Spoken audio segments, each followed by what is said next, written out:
I guess we're going to launch right in. I thought we was going to have a chance to stretch their legs. Was that our introduction? I guess it was. Fire away. Okay. Great. Welcome to my little office here. I appreciate you all stepping in. This is I was just one-on-one a moment ago, but we'll keep this going. I offered to Mike that he could lie down on the sofa, but that would be uncomfortable with the three of you. But I appreciate it. So let's see. First thing first, they already know who I am. Let's go around the room here and get introductions so everybody knows who's talking. Go ahead. Sure. Zach Jecklin. I'm the CIO at Echo Global Logistics. Echo is a leading provider of transportation management and brokerage services. We did a little over $4 billion worth of freight last year across a number of modes: truckload, LTL, managed transportation. We recently were acquired by the Jordan Company last year. Have done 2 acquisitions since then. The largest, a company called Roadtex, that focuses on temperature-controlled LTL with 31 facilities across the country. So that was a new acquisition for us that got us some warehouse space and some additional capabilities there for our team. Great. Thanks, Zach. Thanks, Zach. Dave Brajkovich, Polaris Transportation Carrier Group. We are a LTL transportation carrier cross-border to and from the U.S. and Canada. We also do 3PL freight forwarding, and we have a 3PL warehousing as well. Our mainstay also, I guess my mainstay, is I'm the CTO for the company and the group of companies, but I also run a division, a software division within the asset class company, which is called Northstar Digital Solutions. Right. So I'm the COO there and try to create some havoc within our carrier force to make them more efficient. So that's my role. Terrific. Hey everyone, I'm Jay Tomasello. I'm the Chief Information Officer at Forward. We are an expedited LTL carrier, so we also operate a final mile division for specialized final mile. Think installs into your home for refrigerators, washing machines, things like that. We probably delivered it. The other pieces to our business involve truckload, brokerage, and an intermodal drayage unit. So it's an exciting time for us. We're in very much a growth mode, and also acquisitive, as a couple of the other guys here on the panel are as well. Terrific. Richard. And hi everyone, I'm Richard Greening. I'm the CIO for DDC FPO. I think everyone's probably seen our logos here this week. We primarily serve the LTL industry in North America with back office processing. So that's anything from keying a bill of lading, digitizing a bill of lading, and many other services that we offer. Great. Well, welcome. We appreciate it. I understand some of you came a long way. You came a very long way to be with us here today. So thank you. So we're going to talk for 40 minutes or so and then open it up to everybody for questions. So please, everybody, start submitting your questions via the app. So we'll get to those at the end. So this session is called Accelerating Your Digital Transformation, or digitization, or we had a little debate here a little while ago.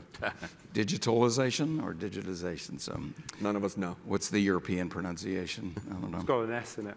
That's what I know. Okay. Make it fast. Make it go faster. Let's talk about let's just scope out the problem first. So talk about what does that really mean in terms of scope, the size of the problem. There's an enormous amount of data that's accumulated every day from just general operations, whether it be visibility data or from the settlement process or from orders and whatnot. So just collecting that data, maintaining it, cleaning it, normalizing it, making it useful as a resource to you has got to be just an enormous challenge that people with your titles have to worry about every day. So talk about how your company, how you are personally spending time with doing that, what your strategy is, and advice you might have for the audience on how to handle a problem of that scope. Go ahead. Sure. Yeah, I can start. You posed the question earlier of just how much more data there is today than what there was 5 or 10 years ago, and I don't know how I would answer that question, but it's a lot. You might get 20 to 50 times as much data on one transaction at Echo as what we had a decade ago. And so that leads to, like we're saying here, a number of strategies to try to maintain and utilize that data as best as possible. First off, we're lucky that data storage and data, the capturing of that data is getting easier, not harder, and getting cheaper, Right. not more expensive. So that's helpful. But I categorize it in 3 ways at Echo. One being cataloging the data and making sure that we're creating consistencies within the own 4 walls. It used to be a decade ago that almost all of the data that Echo had came from the Echo TMS, and now there's plenty of third parties, aggregators, places that we can go to just bring in data that can be useful to our company and to our shippers and carriers. And when you're doing that, you have to make sure that you're cataloging it the right way and matching it up with your internal data to get the most value from it. Number 2, I would say data retention is a core part of our strategy at Echo. Prior to me stepping into this role about a year ago, we had some relatively standard retention policies on a certain number of years worth of data at Echo. And when you really dive into it, you can realize it's not about how old is the transaction, it's about the need for the individual pieces of data within the transaction. We were storing everything for 7 years for every transaction and every piece of data around it. But if you think about 50 tracking updates on a shipment that went across the country from 4 years ago, what's the purpose of that after 6 months or 12 months? So we were really able to cut down on a substantial amount of our data store by just looking at the individual attributes that we were looking at. And third, I think this is most important, is access to the data. We have a data science organization and a data analytics team that reports up through the business, not through my technology organization. And so for us, it's about getting them access to the data that they need in a very safe and secure way, but to not slow them down. We don't want requests coming to my technology organization to say, can I have this piece of data or that? We want them running with it, doing their R&D, and adding value to the business based on what we're providing to them. Great, thank you. Dave, what do you have to add to that conversation? Ditto. Ditto. Every moderator's dream, by the way. Yeah. I'm not going to take too much of the time, but I just, on the basic principles and concepts of best practices for IT, as a CTO, CIO, there's a lot of risk on our heads, and we want to manage and mitigate that risk. So data is a massive asset class that is within the domain of every organization, specifically transportation. I don't think sometimes transportation, at least carriers, don't maybe value it as much as they should. So the same as Zach just mentioned, we do archive, we catalog, make sure the noisy stuff is not messing up with our true value data. And then I always say to my CEO and most of my executive team is, we're data rich but information poor. So one of the things that we've really worked on in the years in IT that I've been in is intelligence. It's just a wealth. It is probably the highest value you'll ever have is taking that data and make it informative. Not only informative, but push it into a BI intelligent process where you're using it on a daily basis. It is your dashboard. If you drive a car, you have to look at your gas gauge. If you drive a car, you got to look at your RPM sometimes, or your speedometer. I hope so. Most of the time. And if you have a heads-up display, it's even nicer. But that's digitization in a different way. So I guess the point what I'm trying to make is archiving, categorizing, keeping the data safe, but also at the same time providing that data to the business so that the intelligence is there and people are making the decisions they need to make intelligently. Does that qualify as machine learning? Is that a term that you used? There's a degree of that. We certainly have some of that, and I think all the gentlemen here also are very aware of it. I actually, out of this group, I think I'm the newbie in the transportation industry, 4 years young into it. But over the years, I've had a lot of experience in the healthcare, financial space. AI and machine learning was just a light bulb for us years ago. In an investment environment where there's financials, it's super important to try to digitize as much as you can. So having a little bit of that AI, we have a platform, RPA, we do a lot of robotic process automation, probably removed 80% of manual labor in just handling and tackling documents. That was massive. When you think about transportation, a piece of freight has more documents associated to it than a medical record for a human being. Well, I don't know about your medical records or mine, but certainly it's too much to handle, so yeah. Yeah, interesting. We'll talk more about that in just a little while.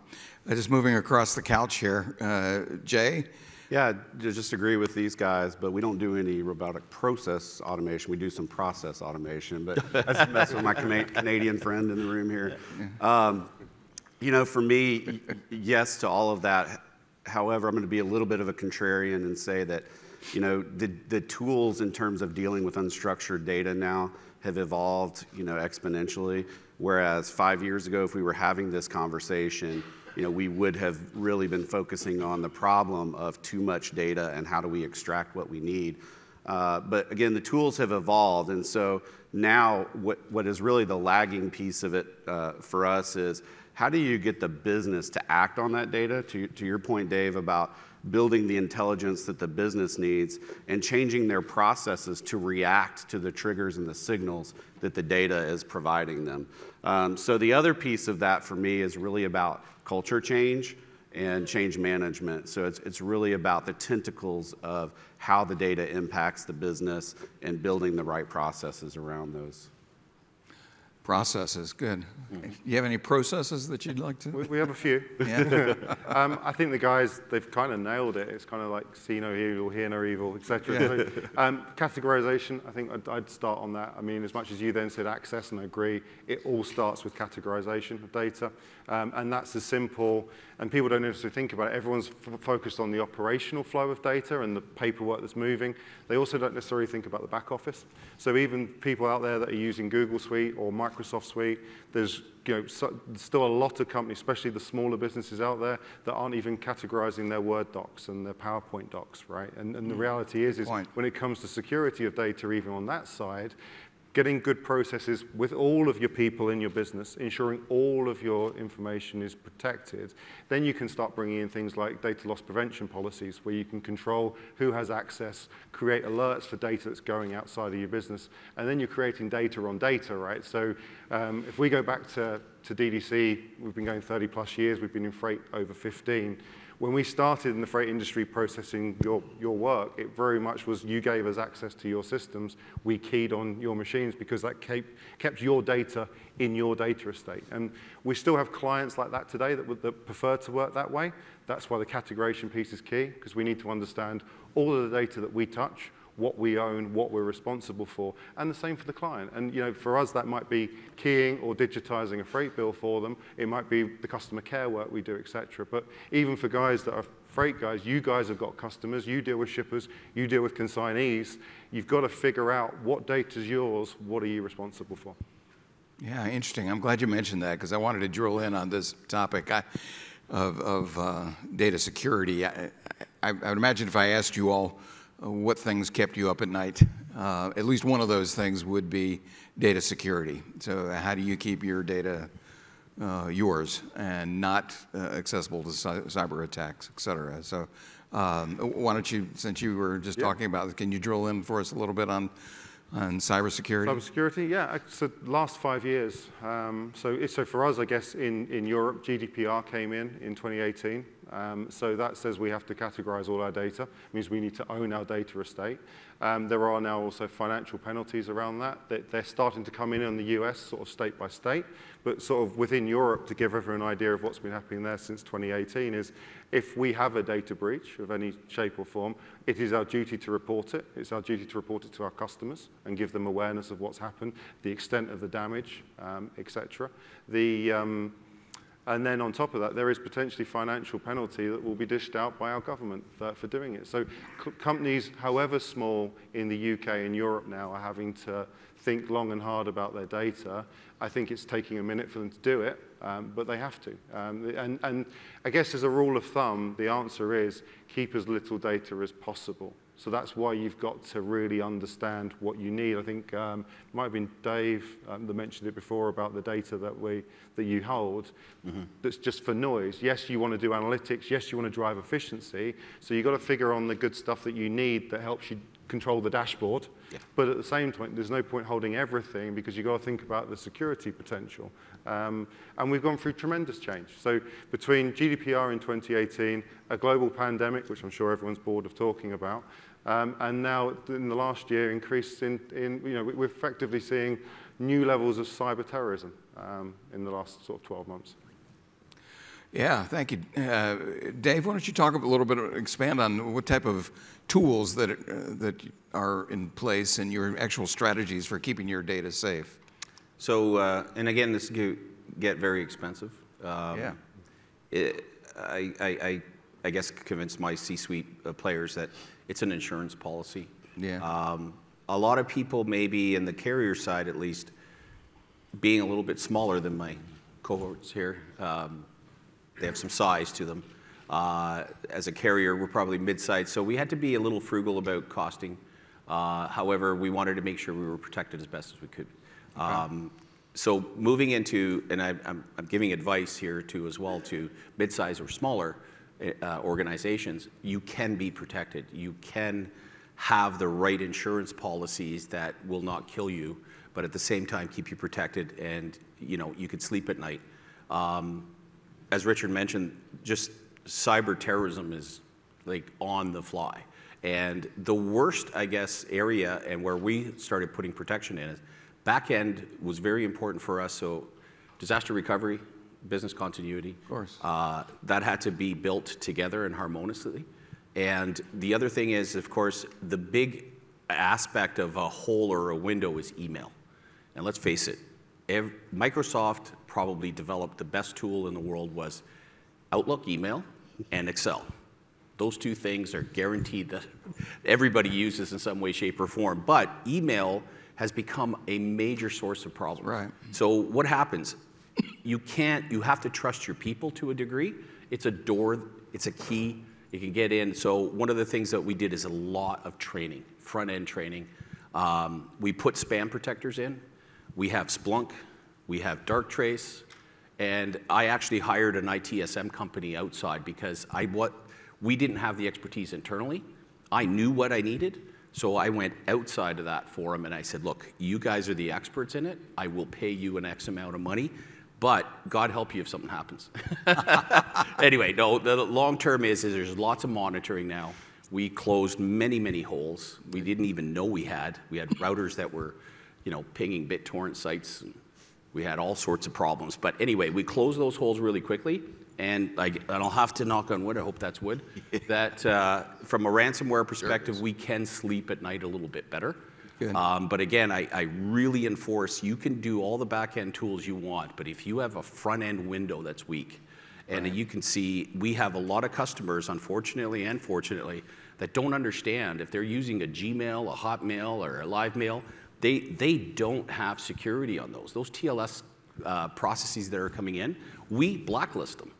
And then they get all upset. Well, why didn't you get my email? Well, have you looked at your security? It's pretty weak. Yeah. So those are some of the things that I think as shippers, consignees, and the environment really have to concentrate on. Great point. Jay, anything to add? Sure. I mean, I think I'm the only one on this panel who's probably lost about a month's worth of sleep due to a cyber attack. So we underwent a cyber attack in December of 2020, and we came out of it the other side very successfully. But a lot of lessons learned by the team, by the company during that process. The biggest thing that I can impart is to this point about data. The data categorization in terms of PII and understanding where it is and where it lives is absolutely crucial. The reason being, most of cyber attacks against businesses are ransomware attacks, right? And the data is what they hold hostage. So they take the data, they put it on a dark website, and they attempt to sell it for millions and millions of dollars. If they can't get to the data, if you have it categorized, vaulted, encrypted, et cetera, then you take away their leverage and you also take away that attack opportunity, right? They're likely to move on to somebody else because they usually spend an amount of time in reconnaissance inside a company's network, trying to understand what assets are there and how can they monetize them. So if they don't find anything due to the proper encryption techniques, et cetera, then they're likely to just move on. So that's what I would impart, in terms of lessons learned there. The only other thing that, is very critical, I mean, to Dave's point, in Agile we have this concept of minimum viable product. There most definitely is a concept of minimum viable investment in cybersecurity. no matter what size your company is, you have to invest a certain amount of money to protect yourself. There are all sorts of tools out there and vendors that are in the same space. Some vendors are aimed at middle market customers. Some vendors are aimed at very large enterprise customers. Whatever there is, there's a solution for you. So I just encourage you to work with your executive team, your boards, to make sure that you have that minimum viable investment. And then lastly, get an assessment done by an objective third party. A Mandiant or Darktrace or one of those guys can come in and spend extensive time, do red teaming inside of your systems to make sure that they understand what an attacker would be after and what attack vectors and routes they would take to get into your systems. So that's actually absolutely critical. Great. Yeah, that's good advice. Speaking of investment, is there a rule of thumb for, I don't know, in proportion to your size of your IT spend? Yeah, I mean, I don't know about you guys, but the typical number that I hear is around 10% of your IT investment at a minimum should be going towards cybersecurity. Yeah, that's roughly about right. Yep.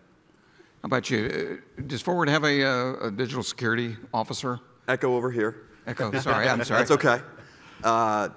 We do not have a chief, so our vice president of security reports up into myself. What I would instill is you can never spend and build a big enough security team to cover yourself. You have to instill a culture throughout both your technology organization and the business that helps protect you along the way.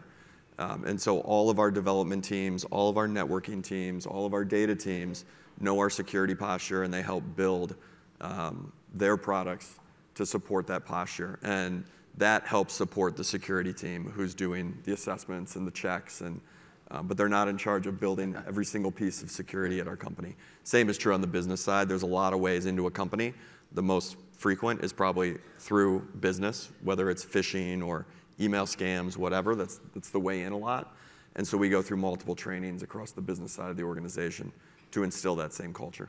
Yeah, you can make it fun too. Yeah, we do it through gamification. Yeah. We send out these little animated things every month. Really? And people enjoy it. Actually, I got feedback in from my CEO and from others. They love it. They look forward to actually doing it on a monthly basis. So it is helping. Oh, that's great advice. But you can't understate Zach's point. It has to be embedded within the culture of the company. Yeah. Security is not just IT's job. Yeah, 100%. Yeah, 100%. Yeah, you got to keep that. But it's everybody's job, man. The grenade gets thrown to IT, though. That's right. Right? You're only as strong as your weakest link. That's Yeah. ultimately what it comes down to. So it's everyone's responsibility, 100%. Just a note to mention, just on security, and one of the things I think, Jay, you talked about, going through hell when this happens. When they stall, if a ransomware comes in and they not only steal your data, but they stall your system access, that's got to be the worst. Because what happens, and if you don't have a backup plan, contingency, let's say it may happen. It's not a guarantee that you're not going to have an accident, right? So one of the things I always thought about is, what's a contingency in case I can't log into email? I can't who calls who? On the BCC plan, do you have a paper contingency? Meaning our trucks still need to roll. Yeah. Do I have a paper-based system that I could just continue while I'm dealing with this electronic stuff? Because your business can't stop. It shouldn't stop. Right. You've got Emergency, healthcare, yeah, we depend on systems, but you got to have a contingency. What did we do 20 years ago when we didn't really have cell phones and all that stuff, right? Yeah, it's a matter of life or death in cases, right? Okay, that was kind of a downer. We're not here to talk about life and death here, but let's talk about the life side. Sure. Let's look optimistically in the subject of digitalization, the opportunities that it's presented. We've established that we're accumulating huge amounts of information, data, information, and there are tools available to do something with it. So, what do you do? What's the low-hanging fruit? What have you already accomplished? And where do you think the next frontier here is in the world of digitization for your businesses? Since you were last on this one, I'll give you first dibs on this. Sure, I'll take the low-hanging fruit. And I got asked this at dinner last night. I got real excited when I was given the answer, partly I think because of the answer and partly because of the old fashions. However, the thing I'm probably most excited about is OCR and natural language processing technologies and being able to apply those to emails that we're getting as a brokerage. So we're moving 16,000 transactions a day at Echo. Those transactions are coming from a magnitude a lot bigger than that of quotes that are coming our way. As much as we'd like to integrate with all of our shippers and carriers and do everything through an integration, a lot of those quotes, tracking requests come in through email. So we're leveraging natural language processing and OCR, do three things for us. Read the emails, help us understand when we're getting a rate con from a customer, know who the customer is, build the load, apply everything from the rate con to that load, and start our sourcing process without any sales rep that has to touch that. That happens millions of times at Echo. And so to being able to solve that can add a substantial amount to the bottom line. The second is around quotes that come in. We're still getting a tremendous number of quotes from our shippers via email. So if we can read even a portion of those, understand it's a quote request, hit our APIs that can generate, the algorithms are generating the automatic quotes, send those back to the customer and allow the customer to accept or reject. Again, tremendous amount of time savings, and just being the first broker to respond on a lot of those emails increases your chances of winning the quote tremendously. And then third, this is probably the biggest time suck, is we have a tremendous number of systems that show all the tracking information. We push our clients to go to those sites and find the information themselves. Where's my stuff? We still get the emails, where's my stuff, did it pick up, where's it at? And so again, we're writing the algorithms to understand those requests coming in, find the pro number, find the order number, whatever that might be, and respond back immediately with a link back to our sites to share where that information is. And that alone, we believe, could shave off millions of emails that are potentially being addressed by sales and operations people. We think there's a lot of results in a labor savings for you. Tremendous amount of labor savings. Terrific. How about you? So low-hanging fruit. Sorry, yeah. Again, lots of call it AI, machine learning, RPA. We've been pushing that for the last 3 years. I think we've done pretty well as a carrier. Our goal is to satisfy our customers and to make sure there's speed in the process. So removing a lot of heavy labor from an administrative perspective is massive for us. Natural process language management is also big. We also, basically similar to what Zach just said, we get thousands of quotes a day, 5,000 sometimes. We have a small rating team. There's no way they can answer all those emails. Right. Forget it. So we put automated bots in the front end, basically, that will automatically do the quote to the client, but also will let the client know if they have missed a piece of data. So DIMS, they don't put DIMS on. Ship some, can you ship a pallet to Chicago, whatever, what's your price? Well, can you give me the DIMS? Size, weight, yeah. So the bots are actually semi-smart. They'll come back and say, I'd love to give you the quote, but could you give me the DIMS? So it's not just a Q&A. Well, if a human had to do that. There's a dialogue. Yeah. So some of our clients have actually responded and come back and said, hey, that's so nice to hear from you.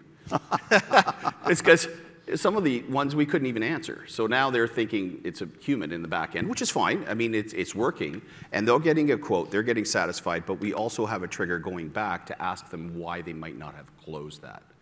So I'm trying to transform our transportation industry a little bit on the carrier side, that our customers can have a shopping cart. So using the Amazon idea, why not? Everybody shops on Amazon in some way, shape, or form. So we actually have a cart. Yeah. That cart has a quoting system inside it. It expires in 7 days, and we send them a little tickle reminder. Hey, you have 4 quotes in your system. Are you going to close them up?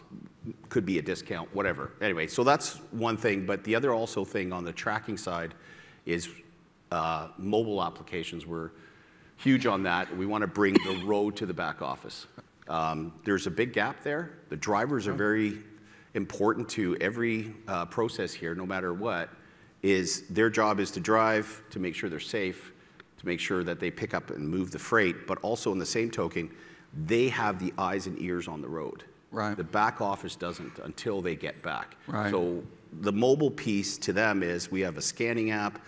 We'll get them to scan the documents real time, So for us in Polaris, customs clearances are super important.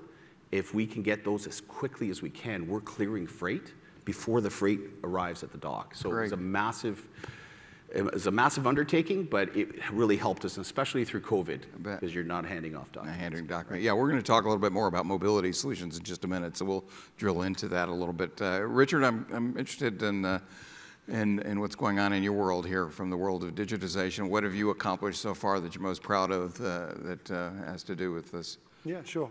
So DDC stands for direct data capture. So ultimately, that's what we are. We are a data capture business, right? So when you go back to, I guess, your low-hanging fruit, I'm just conscious we haven't got a lot of time. I know you've got more stuff you want to go through. So to cover it fairly succinctly for everyone, low-hanging fruit for us is optimization. We have close to 7,000 people that work in our organization all over the world, so that process and keep your goods moving. So for us, it's optimization. We'll get onto it later about machine learning and other bits and pieces. So, but our view is very much put the person first, and then technology is about enhancement. So it's like people plus enhancement. So in the next 3 to 5 years, if I could look to keep the same number of heads and increase our capacity by 30% to take 30% more work. That's savings for our clients. It's more revenue for us. It keeps us running. The other side of that is collaboration. So again, with all this structured data that we're talking about, we can now securely communicate. We capture a lot of data. We sort through a lot of data. What we need to do is listen to our customers who are here today and the things that they want. That's the idea of what DDC Sync was. And there's many other ideas of things that we can do with that data now with telematic systems. So we are that person in the background, for example, that can take your data and help you use that with all of the other partners. So if you think you have if you're still using AS400, for example, and you think you can't get data out of those systems, there's other ways and means to do that. Interesting. Jay, what do you have to? Yeah, I mean, again, everything all these guys said, but the piece I'll add is that the freight industry as a whole is about 5 to 10 years behind from a modernization, digitization standpoint. So the name of the game right now, just in terms of low-hanging fruit, is that business automation piece, right? So there are tools out there. We at Forward are using different types of machine learning tools, basically to replicate the business rules that our highly paid individual contributors and analysts are using to make decisions all day long. It's not going to be 100%, right? But the Pareto piece of 80-20, right? You're going to be able to automate pretty reliably 80% of your decision making and business processes, because believe it or not, a lot of these highly paid individuals are seeing the same patterns every day, day in, day out, in making a decision. What we are paying them for is the 20%.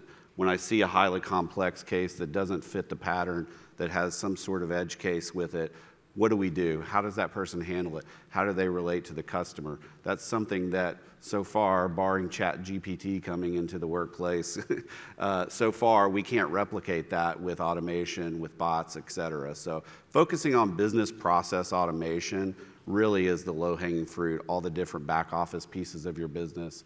And then I know we're going to talk about dock technology, but that's a big part of it as well. Right, docks and mobility. Dave, you started talking a little bit about your mobility solution, and give us a little background on that, and specifically, where's the use case, and where do you see that having the biggest impact? Going forward? Yeah. Sure, thank you. So recognized something almost immediately was we have a TMS system that we use, and we had a similar system to almost like an EDI, where the drivers were able to link up and send us a batch load of data. It was terrible. Yeah. It was awful because the drivers would all stop at 12 noon for their lunch break and then just push all their orders in. Well, from an IT perspective, you guys can appreciate 10,000 transactions trying to go through a pipe this big. Yeah. It was a problem. And of course, our clients have suffered because they wouldn't get the updates. Yeah. And so we looked at the mobile strategy. We completely reviewed it. We got a base framework, and we built into it. So it's all API connected to our back end. So again, the focus was, like Mike was saying previously, a flywheel. And how do I keep that flywheel turning What's the best way to do it? So give the driver a super easy application to use. All of our drivers have phones. They could use them. So from a scanning perspective, they start their day electronically. They don't need a piece of paper. The manifests are pushed to them. So when they're doing their P&Ds, everything's set for them. The dispatchers can see the entire fleet. So from a mobilization, we're bringing the road now to the back office, and in a fast way. Not, we want our clients to know 20 minutes before you're getting your freight, we send them a notification. Our drivers will be there at your dock. So they're prepared. And if we have detention, for example, for whatever reason, the driver can respond. We can, the dispatcher doesn't have to call the client. Right. The driver can notify the client and say, hey, I'm here. I've been waiting for an hour. Can you get me out there? So mobile, from an optimization, is great. Also from a data perspective. So we talked about data, super important. It's coming back, statuses, KPIs, all of that. Yield management now you could see. So in combination, I think we've gotten little bits and tidbits of gold nuggets. And then on the document captures, another piece that from a mobile perspective, we didn't really want to put scanners inside the trucks. We wanted to use the mobile apps. Why not use them? They take a picture? Yeah, they take a picture. It's called, well, actually, when we first started, it was a bit of a problem because the drivers are never in a good atmosphere, right? They're in their cab, it's dark, whatever. Right. So we'd get these gray images, and so we invested a lot of money into properly digitizing, and then for OCR friendliness, you needed the picture to become like a PDF. Yeah. So we did that with the Android and the iOS. The driver now, they love it. They can throw a document on the floor and take a picture, and it'll snap to grid. Yeah. And that's it. They don't even have to click the picture. As soon as it snaps to grid, it takes the Yeah. shot and then pushes it off. So it's been good. That's awesome. Yeah. Zach, what's the Echo strategy on mobile? So it's Yeah. a little different for us since we don't have drivers and we don't Yeah. own trucks. But as a broker, the most valuable thing that we can provide our carrier base through a mobile app is our available loads. And so we make sure that we provide everybody using our mobile app and the web version, because there's a lot of dispatchers that also need access to that. Our available loads, they see prices that they can book it now for. They can make bids and negotiate directly online. And so to us, that's the most important thing. Yes, they can track their freight. Yes, they can upload documents through our mobile. But we see the majority of the use and the value come from the being able to see what we have to offer as a broker. Yeah. How do you make sure that they're using your app? And I know that the drivers have a lot of choices. Getting them to download your app, is that an issue? Or you're able to convince them if they're going to carry your load? It's hard to get a driver to download a bunch of apps. There's aggregators that have come up in the marketplace that Echo partners with. We really want our freight to be available through a number of parties. And so if there's a third-party aggregator that's aggregating carrier capacity through one app, we're happy to share our loads via that aggregator. That's a good strategy. And from across the pond, Richard, what's the mobile strategy, particularly in Europe? Is there a difference? Yeah, there's a lot more digitalization in Europe, similar to what Jay was saying with other industries. They have got that. It's easier because it's smaller. So as much as they might beat their chest and say they're more advanced, arguably at the same time, it was easier for them to mobilize. I think that people lose sight of how big the US is and the scale. But I guess going back to the mobile strategy, obviously our big push, which we launched here last year, was DDC Sync. That was our big mobile structure. It was the first time we put actually technology out to our partners. So that was about 4 years in development, and it was similar to what Dave was saying, because I think we all saw that challenge in the industry. The bill wasn't being digitized anytime soon. We've got to think about smarter ways to do that. So everything Dave was saying with his product, we were doing the same. We're very fortunate to probably have the biggest data set in LTL to work from. So when we were doing all of that research into the image, obviously lighting conditions, the things that drivers come across in the day is super important. Coffee. Yeah, absolutely. Yeah.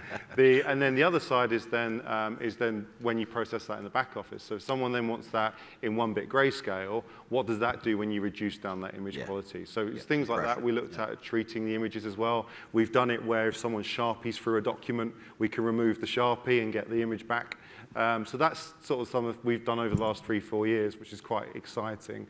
The bit that may be slightly different to Dave's, as much as we do have that as a front-facing product, as I said, we're a data capture company.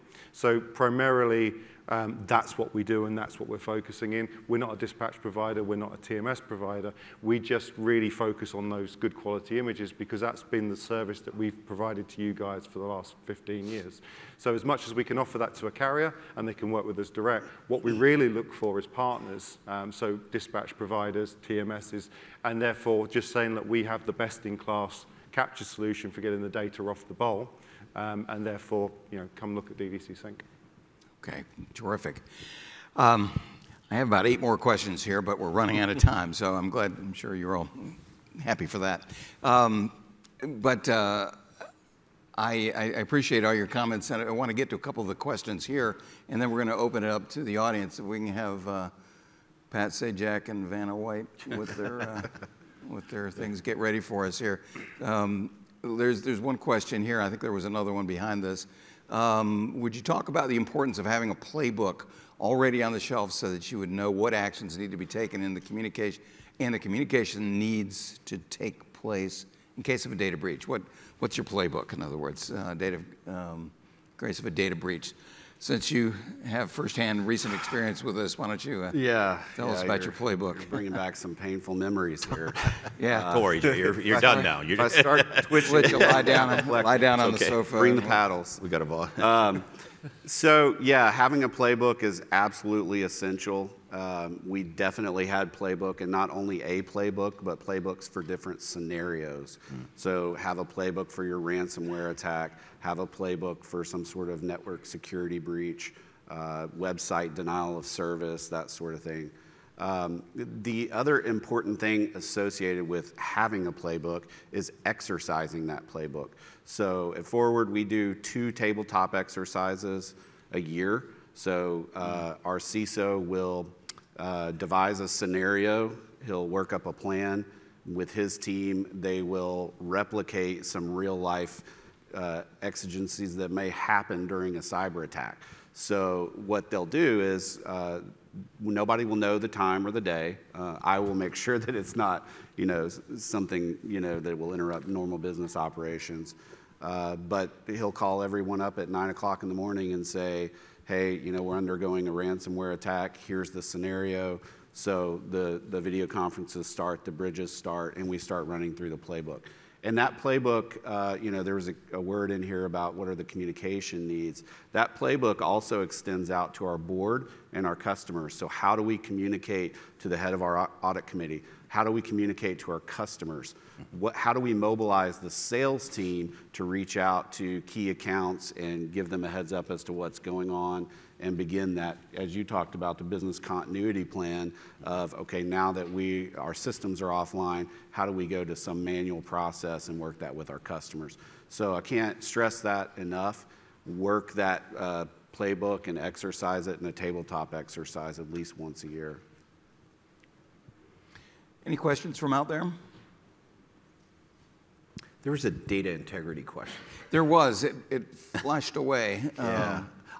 I think if I recall, the question was, how do you do data integrity on data categorization? Oh, there it is. Okay. It's back. To manage the business. This is an important thing for us, for sure. We consume a ton of data, I think, like all the gentlemen here. But we do have QA framework, call it an algorithm, that checks the data from a quality perspective. Yeah. So it helps us categorize that data where a human wouldn't necessarily want to do that exercise over and over again.